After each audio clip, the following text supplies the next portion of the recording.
Selamat pagi, murid-murid sekalian. Hari ini agenda kita adalah mempelajari transformasi.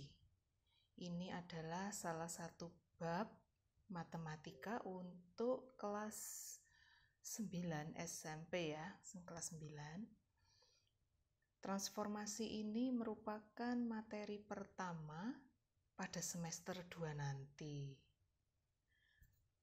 Adapun transformasi ini membahas tentang perpindahan atau perubahan bentuk dari suatu bidang atau garis atau titik dari satu tempat ke tempat yang lain. Transformasi terdiri dari 4 tipe. Tipe pertama adalah translasi atau yang bisa disebut juga dengan pergeseran.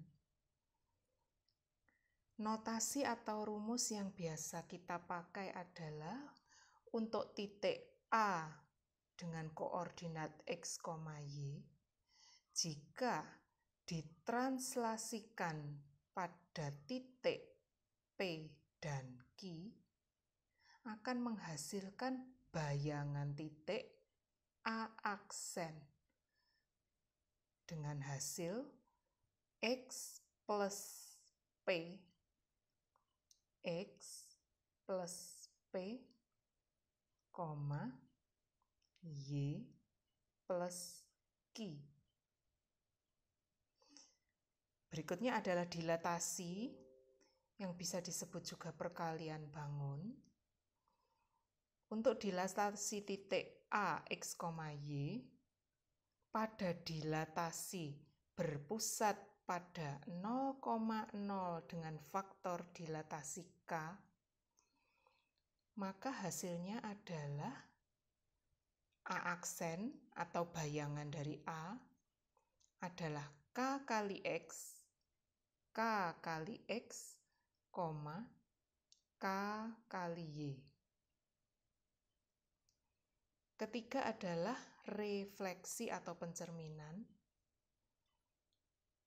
Adapun rumusnya pada titik A, X, Y, jika dicerminkan terhadap sumbu X akan menghasilkan bayangan X, min Y.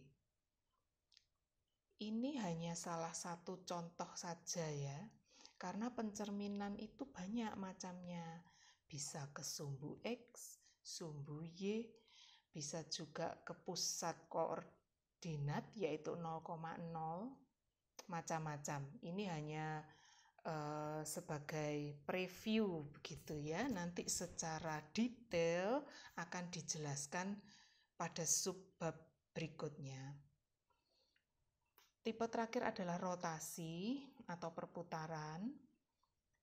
Adapun perputaran dari titik A, X, Y dengan pusat 0,0 sejauh 180 derajat akan menghasilkan bayangan A aksen pada titik min X, min Y. Ini juga terdapat berbagai macam tipe rotasi. Ini kebetulan hanya saya contohkan yang 180 derajat. Masih banyak yang lain, bisa 90, bisa 270, begitu ya. Sekarang untuk yang pertama kali pada pembahasan materi hari ini, kita akan membahas tentang translasi. Translasi yang tadi disebut juga dengan pergeseran ini. Translasi pada titik A dengan koordinat X, Y pada translasi titik P, Q akan membentuk bayangan di X ditambah P dan Y ditambah Q. Sebagai contoh soal untuk memperjelas, diketahui 3 buah titik KLM. Kita diminta untuk mencari bayangan dari ketiganya apabila ditranslasikan pada titik 1,2. Mari sekarang kita coba menghitung untuk titik K min 1,2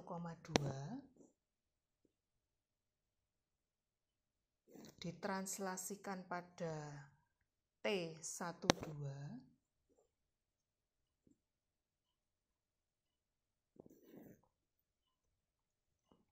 Hasilnya adalah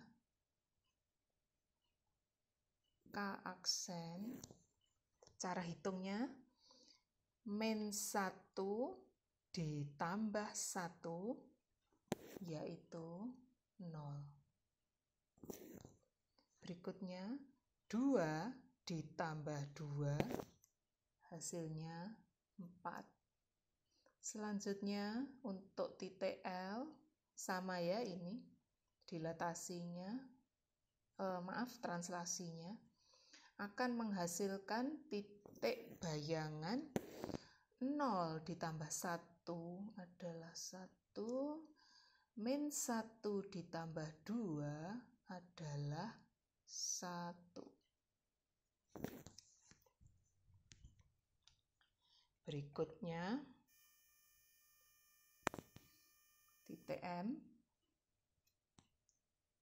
bayangannya adalah 2 ditambah 1 adalah 3, 1 ditambah 2 adalah 3. Begitu secara perhitungan.